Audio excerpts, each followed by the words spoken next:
교회의 세 가지 비밀에 대해서 강론하겠습니다. The three secrets of the church. 교회의 세 가지 비밀. The three secrets of the church. 우리 하나님 나라에는 비밀이 아주 많지요. 이 비밀이 많다고 하는 것은 그만큼 우리가 온전히 알지 못한다는 것과 더 많이 알아야 한다는 것을 의미합니다. 사람은 비밀이 많으면 별로 좋지 않습니다.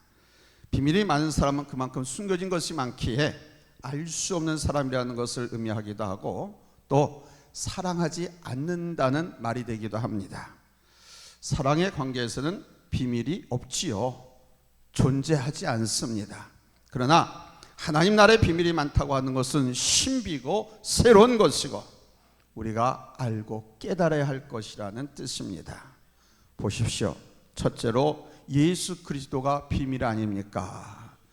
고린도서 1장 27절에서 말씀합니다. 하나님이 그들로 하여금 이 비밀의 영광이 이방인 가운데 얼마나 풍성한지를 알게 하려 하였습니다.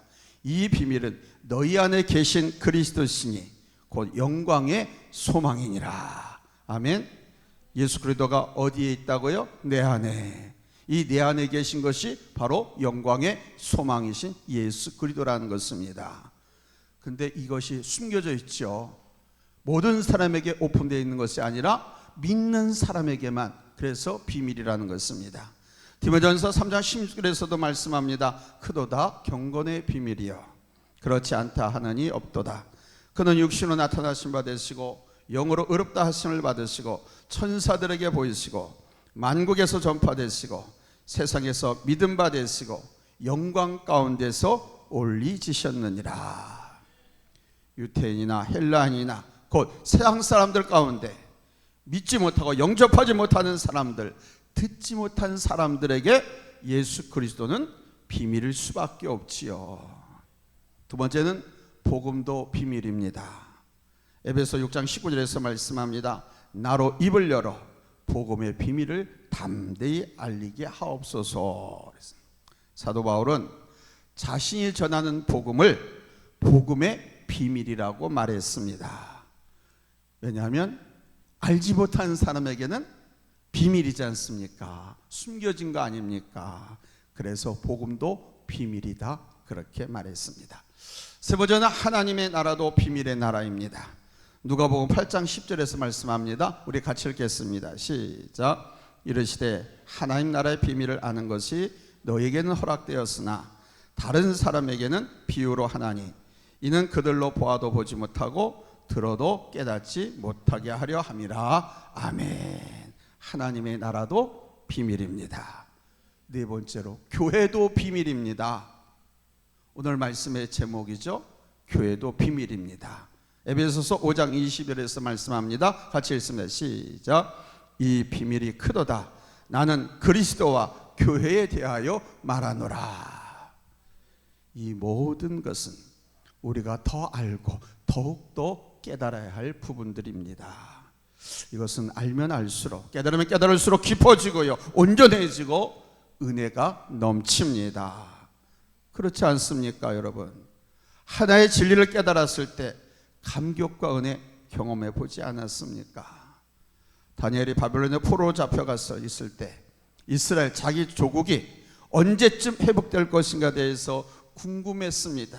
그러던 차에 하루는 에레미야서를 읽다가 하나님의 그 귀한 약속, 포로 생활을 마치고 조국으로 돌아갈 것이다 라고 하는 이 귀한 약속이 1년 정도밖에 안 남았다고 하는 것을 깨닫게 됩니다. 바로 이것을 깨닫는 순간 다니엘은 하나님 앞에 회개와 감사의 기도를 드렸습니다. 그의 그 감격적인 모습이 다니엘서 9장에 잘 나와 있지요. 제가 한 번은 창세기와 출애굽기 여호수아를 연결해서 연구하다가 요셉이 애굽의 노예로 끌려가고 그 요셉이 애굽의 총리가 되고 그 야곱과 그의 70인의 가족이 고센 땅으로 내려가서 430년 동안 애굽에 머문 이유와 그들이 출애굽하는 과정을 깨닫게 되었는데요. 하나님의 섭리는 정말 오묘하고 정확하다는 사실에 감탄을 한 적이 있습니다. 그래서 저는 항상 로마서 8장 28절 말씀을 기억합니다. 우리가 알거니와 하나님을 사랑하는 자, 곧 그의 뜻대로 부르심을 입은 자들에게는 모든 것이 합력하여 선을 이루느니라. 아멘. 저는 이 말씀을 믿습니다. 지금은 내 계획대로 내 생각대로 되지 않지만 하나님을 사랑하고 그 뜻 가운데 나가면 하나님은 모든 것을 합력하여 선을 이루신다. 곧 우리에게 더 나은 것으로 다 축복으로 이루신다는 것을. 그래서 그 후로 하나님의 섭리를 저는 완전히 믿습니다. 100% 믿습니다. 아니 200% 믿는 그 믿음을 갖기를 소망합니다. 아멘. 내게 허락하지 않은 것까지도 하나님께서 예비하고 계신다고 하는데 그것까지도 내게 주시기를 저는 간절히 믿습니다. 아멘. 우리가 평생 하나님을 믿으면서 하나님의 약속과 축복을 성취하며 살아가는데도 불구하고 내 인생에 나에게 예비해 놓으신 하늘의 보물창고의 그 축복들은 우리가 반도 못 받고 간다고 하지 않습니까? 그러니까 저는 하나가 내게 분명히 보이지 않고 내게 일러주시지 않았지만 그것까지도 이루어지기를 바라는 믿음으로 나는 200% 긍정의 믿음을 갖기를 원합니다. 여러분들도 그러실 수 있을런지요? 아멘. 하나님께서 하시면 반드시 새 일을 이루십니다. 저는 그때가 곧 온다고 믿습니다. 한 경건한 저 유태인의 말처럼 가장 좋은 것은 아직 오지 않았을 뿐인 것입니다. 이 믿음 안에서 흔들리지 않는 것입니다. 변함없이 나가는 거예요. 이렇게 우리가 진리를 깨달을 때 여러분 더 은혜가 될 줄로 믿습니다. 더 자유하게 되고 더 강해질 줄로 믿습니다. 그런 차원에서 오늘 우리는 교회 비밀에 대해서 더 알아갈 수 있는 시간이 되었으면 합니다. 오늘 특별히 교회에 대해서 생각하면서 하나님께서 더 원하시는 교회가 되기 위해서 교회의 의미를 바로 알고 가는 그런 시간이 됐으면 좋겠습니다. 그러기 위해서는 우리가 교회의 비밀에 대해서 더 온전히 알아야 되지요. 우리의 인체 속에 엄청난 비밀을 두신 것처럼 교회에도 하나님은 비밀을 두셨답니다. 이것을 바로 알면 우리는 그리스도의 몸된 교회로서 온전히 서고 이 교회를 통해서 하나님의 은혜와 축복의 삶에 참여하게 될 것입니다. 오늘 말씀이 바로 우리에게 바로 그 비밀을 깨우쳐 주십니다. 이 교회에 담긴 비밀은 하나님의 축복까지를 포함하고 있는 거예요. 첫째로 교회에 대한 첫 번째 비밀은 교회는 하나님의 집이라는 사실입니다. 12절 말씀을 보면은 만일 내가 지체하면 너로 하여금 하나님의 집에서 어떻게 행하여야 할지를 알게 하려 함이니 그랬습니다. 보세요. 교회를 뭐라고요? 하나님의 집이라고 말씀합니다. 집이라고 하는 표현은 매우 상징적이면서도 깊은 의미가 있지요. 왜냐하면 이 집이라고 하는 표현은 건물을 의미하는 것이 아니라 사람, 곧 가정을 의미하기 때문입니다. 우리 그리스도인들은 이 하나님의 가정에 속한 사람들인 거예요. 성경은 우리 그리스도인들을 가리켜서 에베소 2장 19절에 보니까 하나님의 권속이다 이렇게 표현하고 있지 않습니까? 권속이 뭡니까? 패밀리, 가족이란 뜻입니다. 권속은 하나님은 우리의 아버지이시고, 아멘. 우리가 예수 그리스도를 믿고 구원받은 그 순간 우리는 하나님의 자녀가 되었습니다. 하나님께서는 우리의 아버지가 되셨고요. 믿습니까? 믿습니까? 어느 시대, 어느 나라, 어느 곳에 있는 교회건 간에 예수 그리스도로 말미암아 구원받은 사람들은 다 우주적 교회 안에서의 한 가족입니다. 이것이 교회 안에 담아두신 교회의 비밀입니다. 자, 그렇다면 우리 그리스도인들은 하나의 가족 같은 관계를 보고 서로 위로하고 서로 사랑하고 선행을 격려하면서 가야 할 줄로 믿습니다. 가족은 위로 그 자체 아닙니까? 그리고 가족은 사랑 아닙니까? 여러분, 가족을 한 단어로 표현하라고 하면 여러분은 뭐라고 말하겠습니까? 가족이 뭡니까? 사랑 아닙니까? 사랑. 아멘. 가족은 사랑입니다. 사랑으로 이해하고 사랑으로 용납하고 사랑으로 오래 참고 사랑으로 기다려줍니다. 때로는 우리 가정에 좀 잘못하는 삐뚤어진 가족 구성원이 있을 수 있습니다. 탕자처럼 집을 나가서 방탕한 생활하는 사람도 있을 수 있습니다. 그러나 아버지는 기다리죠.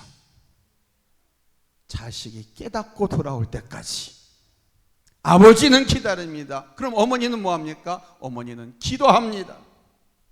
그 자식이 돌아올 때는 그냥 벗은발로 나가서 얼굴에 떼꾸정이 줄줄줄 흐리고 소돼지가 맞는 엽냄새가 난데도 불구하고 이뻐서 쪽쪽쪽쪽 그렇게 맞아주는 것이 가족입니다. 여러분, 교회는 이런 사랑으로 하나 되어야 할 줄로 믿습니다. 아멘. 앞으로 우리 교회가 더 건강하고 온전한 교회가 되기 위해서는 가족 같은 교회가 되어야 돼요. 아멘. 가족 같은 교회, 바로 이 관계 속에서 우리는 서로 돌아보아야 하고 함께 해야 합니다. 서로 돌아보고 사랑과 선행을 격려하면서 예수 그리스도의 몸된 교회를 세우기 위해서 하나가 되어야 됩니다. 생각이 다르다고, 삶의 태도가 다르다고, 삶의 수준이 다르다고 서로 나눠지면 안 돼요. 끼리끼리가 되면 안 돼요. 하나가 되어야 됩니다. 아멘. 이게 하나님께서 담아두신 교회의 비밀이기 때문입니다. 아멘. 만약 교회가 이 하나가 되는, 서로 돌보고 서로 사랑하고 서로 선행과 칭찬을 격려하지 않는 이런 가족 같은 면을 상실해 버리면 그것은 사람의 모임일 뿐, 이미 그 교회는 하나님의 집으로서의 기능을 상실해 버린 것입니다. 여러분, 대형 교회 가보세요. 수천 명, 수만 명 모이는 교회 가보세요. 그 모든 교회들이 다 이런 위험 가운데 있고요. 실제로 많은 사람들이 단지 교회라고 하는 건물 속에서 예배의식을 통해서 종교행위를 하는, 즉 우상숭배와 같은 행위로 전락하고 말았다고 하는 사실은 이미 오래전 이야기 아닙니까? 이렇게 되어버렸기에 우리 한국교회가 영향력이 없는 겁니다. 한국교회가 영향력이 없으니까, 따라서 우리가 이런 오류에 빠지지 않기 위해서는 하나님의 집으로서 가족의 영성을 회복하고, 여러분, 하나님의 사랑 안에 들어가야 할 줄로 믿습니다. 아멘. 제 설교는 다 봐요.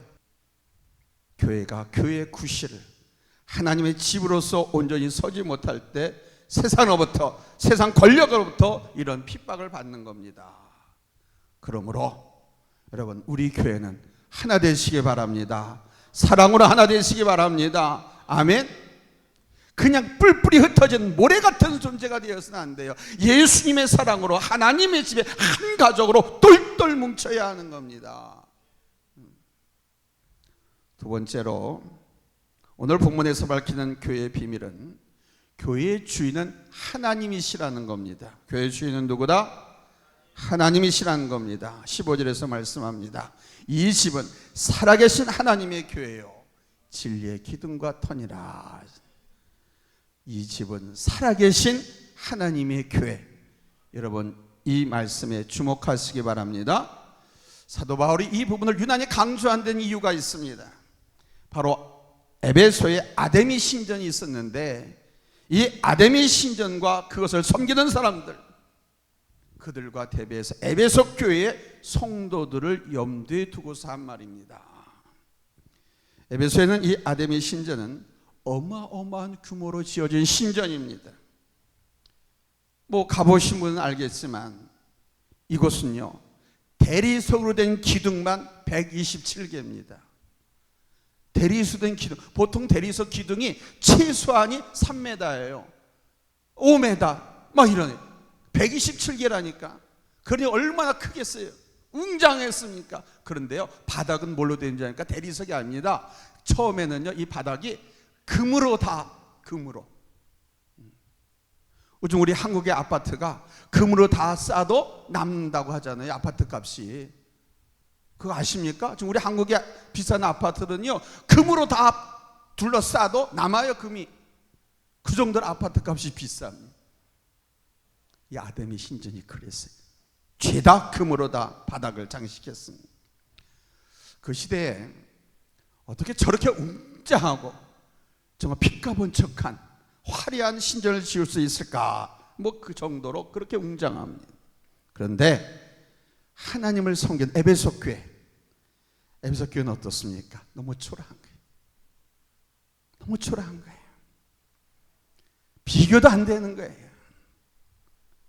에베소 교인들은요, 우리 지금 목장 예배 드리는 것 마냥 집에서 모이고 또 핍박하는 사람들, 그런 사람들 눈을 피해서 뭐 구석에서 모이고 다락방에서 모이고 그런 데서 서로 성도하고 교제하고 기도하고 찬송하고 예배하고 그랬어요. 그러니까 그러한 에베소 성도들이 혹 우상 신전에 비해서 아무것도 세우지 못한 자신들로 인해서 위축되지 않을까. 저 우상을 섬기는 사람들 저렇게 화려한 신전을 짓고 자기들 신을 섬긴다고 하는데, 우리는 만물의 아버지 창조주 우리 하나님을 섬긴다고 하는데, 이거 근데 뭐야? 물론 자기네 집에는 좋은 거 다 있지요. 근데 교회라고 하는 곳, 에베소 교회는 뭐냐 이게? 너무 초라. 이것 때문에 하나님 앞에 위축감을 가질까 봐, 그러지 않게 하는 염려에서 사도 바울이 이 점을 강조한 겁니다. 교회는 살아계신 하나님의 집이라고. The church is the living house of God. 보십시오. 아담의 신전, 우상을 섬긴 신전에는 생명력이 없습니다. 저들이 그 신전에 섬기는 우상은 단지 자기들이 만들어 놓은 허상에 불과한 거 아닙니까?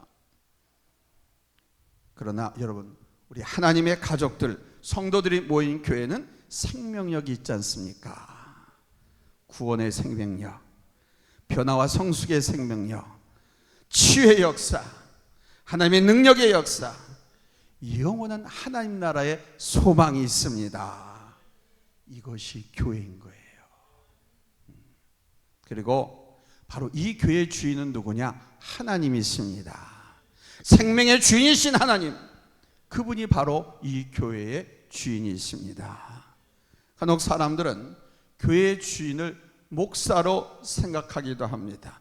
어떤 사람은 성도가 교회의 주인이라고도 말합니다. 물론 주인의식을 가져 교회를 돌아보고 섬긴다는 의미에서 그런 마음을 가지는 것은 좋습니다. 그러나 교회의 주인은 단 한 분, 바로 우리 하나님이십니다. 그 하나님은 살아계신 하나님이 있습니다. 이게 중요합니다. 죽은 하나님이 아닙니다. 살아계신 살아계신 하나님을 모시고 그 하나님을 경배하고 그 하나님께 영광 돌리며 그 뜻대로 살려고 하는 사람들이 바로 교회고, 누가 교회고? 성도가 교회고, 거기에 생명력이 있고 역사가 있고 축복이 있는 것입니다. 이것을 깊이 새기시기 바랍니다. 세 번째로, 교회는 진리의 기둥과 터라는 사실입니다. 즉 교회는 진리를 떠받치는 사명을 갖고 있습니다. 여러분, 기둥을 생각해 보세요. 기둥은 지붕을 떠받칩니다. 터는 그 기둥을 떠받칩니다. 이 터와 이 기둥이 견고할 때 건물은 온전히 설 수 있는 것입니다. 이와 같이 교회는 진리를 떠받치는 사명을 갖고 있습니다. 그렇다면 교회는 진리를 갖고 있어야 되겠죠. 이 진리가 누굽니까? 바로 예수 그리스도이십니다. 아멘. 교회는 예수 그리스도가 있어야 합니다. 십자가는 있는데 예수 그리스도가 없는 교회가 얼마나 많습니까? 예수 그리스도가 없으니까 세상 사람들이 교회를 그렇게 핍박하고 우습게 하는 겁니다. 내 안에 예수 그리스도가 있으면 누가 감히 내게 삿대질하고 나를 공격하겠습니까? 여러분, 예수 그리스도는 진리있습니다. 주님께서 직접 말씀했습니다. 내가 곧 길이요 진리요 생명이라. 여러분, 교회는 이 진리가 살아있어야 할 줄로 믿습니다. 교회는 이 진리를 소유하고 이 진리 안에서 자라가야 합니다. 그래야 할 때 하나님의 집으로서 온전한 교회가 만들어지는 거예요. 교회의 비밀을 온전히 알고 온 성도들이 교회 안에서 하나 되어 갈 때 우리 하나님께서는 당신의 역사를 풀어가시는 겁니다. 하나님께서는 이 교회를 구원의 방주, 구원의 등대로 세우셨습니다. 여러분을 구원의 방주, 여러분을 구원의 등대로 세우셨단 말입니다. 여러분의 집안의 가정에서, 여러분이 속한 직장에서, 사업장에서 사람들이 스스로 구원으로 들어올 수는 없거든요. 교회를 통하지 않고선 하나님을 경외할 수 없거든요. 예수 그리스도를 구주로 고백하고 영접할 수 없거든요. 교회를 통하지 않고서는 누군가의 소개를 듣게, 누가 어떤 교회를 통해서 교회에서 선포되는 복음, 교회가 선포하는 생명의 말씀을 통해서 사람들은 진리 가운데로 나오고 구원의 은혜 가운데 참여할 수 있기 때문입니다. 우리 하나님께서는 그래서 교회인 여러분과 교회인 우리를 통해서 영광을 받으시는 거예요. 아멘. 세상 사람들은 하나님께 영광을 돌리지 못합니다. 그러나 교회만이 하나님께 영광을 돌리고 하나님께 경배합니다. 오직 우리 하나님께서는 교회를 통해서 영광을 받으십니다. 아멘. 그래서 하나님은 교회를 통해서 축복하시는 거예요. 당신께 영광을 돌리니까 당신께 영광 돌리는 사람, 교회, 그를 축복하시는 겁니다. 하나님의 교회를 사랑하고 중요시하는 사람들 누구입니까? 여러분이 되시기 바랍니다. 그래서 축복받으시기 바랍니다. 우리 하나님께서 당신의 백성들을 축복하실 때가 있습니다. 언제 축복하시냐? 첫째, 먼저 그 하나님 말씀을 지켜 행할 때입니다. 하나님 말씀을 가까이 하고 사모하면서 그 말씀대로 살아가려고 애쓰는 사람들을 축복하십니다. 신명기 28장이 바로 축복의 장이죠. 신명기 28장 이렇게 시작합니다. 내가 내 하나님 여호와의 말씀을 삼가 듣고 내가 오늘 내게 명령하는 그의 모든 명령을 지켜 행하면, 듣는 것으로 끝나는 것이 아니고 들은 그 말씀을 지켜 행하면 시작합니다. 시편 1편 말씀은 어떻습니까? 하나님의 말씀을 묵상하며 즐거워하는 사람에게 복을 주시겠다고 그 복을 시냇가에 심은 나무로 비유해서 말씀하고 있습니다. 여러분, 이것이 축복의 길입니다. 아멘. 아멘. 나무가 성도들의 목사님의 박수나 받으려고 이 교회 저 교회 들어가서 등록하면 새 성도면 박수 쳐주고 환영해 주잖아요. 교회 쇼핑 다니잖아요. 목사 쇼핑하면서 다니잖아요. 말씀 쇼핑하면서 다니잖아요. 내가 믿을 하나님, 어느 교회 하나님인지 쇼핑하면서 다니잖아요. 그러면 그 영혼은 죽습니다. 축복 받을 수가 없어요. 시냇가에, 말씀이 있는 생명 시냇가에 뿌리를 깊이 내려야 양분을 먹고 자라면서 큰 제목이 되고 거목이 되고 열매를 맺는 겁니다. 아멘. 또 하나는 하나님께 우선순위를 두는 사람을 축복하십니다. 자신의 가치, 자신의 삶의 우선순위, 그 가운데 하나가 바로 내 집보다는 하나님의 집, 이 교회에 대한 마음을 갖고 그 성전과 교회에 대한 열심을 품은 사람을 축복하십니다. 하나님은 교회를 사랑하고 교회에 진실한 마음을 가진 사람들을 축복하시는 거예요. 축복 그만 축복하는 게 아닙니다. 성경에 보니까 그 후손들까지도 축복하신다고 말씀하고 있습니다. 아멘. 사랑하는 성도 여러분, 교회를 바로 알고 바로 보고 교회로서의 사명을 다해야 할 줄로 믿습니다. 교회는 항상 예수 믿은 나 그리고 예수 믿은 사람들이 함께 모여서 예배드리는 이 교회 두 가지가 있다고 그랬습니다. 아멘. 그리고 전 세계에 흩어져서 예수 믿는 사람들은 우주적 교회라고 그래요.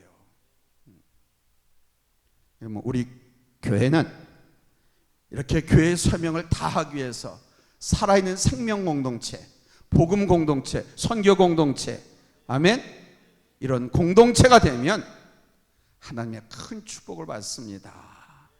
아멘. 하나님 지금 우리를 키질해 보고 계십니다. 여러분 여기에 여러분 깜짝 놀라서 바깥으로 도망간 사람도 있지만 오히려 더 하나님께 가까이 나온 여러분들도 있습니다. 잘하신 겁니다. 지혜로운 것입니다. 어느 교회, 어느 종교에 가서 물어보십시오. 그러나 우리가 교회의 사명을 다하지 못하면, 교회인 내가 교회의 사명을 다하지 못하면 우리는 세상에 있는 다른 종교단체와 똑같습니다. 여러분 우리 교회는 하나님의 집이고 그 하나님의 가족들인 줄로 믿습니다. 이 교회의 주인은 하나님이시고 진리의 기둥과 터인 줄로 믿습니다. 이런 교회를 우리가 사랑하고 섬기며 나갈 때 하나님께서는 더 많은 영혼을 구원으로 인도하시고 영광을 받으실 줄로 믿습니다. 나아가 하나님은 우리 모두를 축복하실 것입니다. 아멘. 이 하나님의 은혜가 여러분의 삶 속에 풍성하게 되기를 예수님의 이름으로 축복합니다.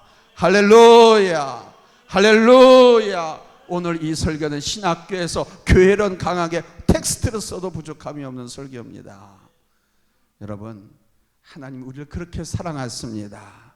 우리 교회를 그렇게 사랑하십니다. 하나님은 이 교회에 대한 하나님의 비전과 계획을 갖고 우리를 이렇게 말씀으로 교육시키시고 훈련시키시고 하나 되기를 강권하고 있습니다. 하나 되십시오. 사랑으로 하나 되십시오. 놀라운 하나님의 축복을 경험하게 될 줄로 믿습니다. 기도합니다. 하나님 감사합니다.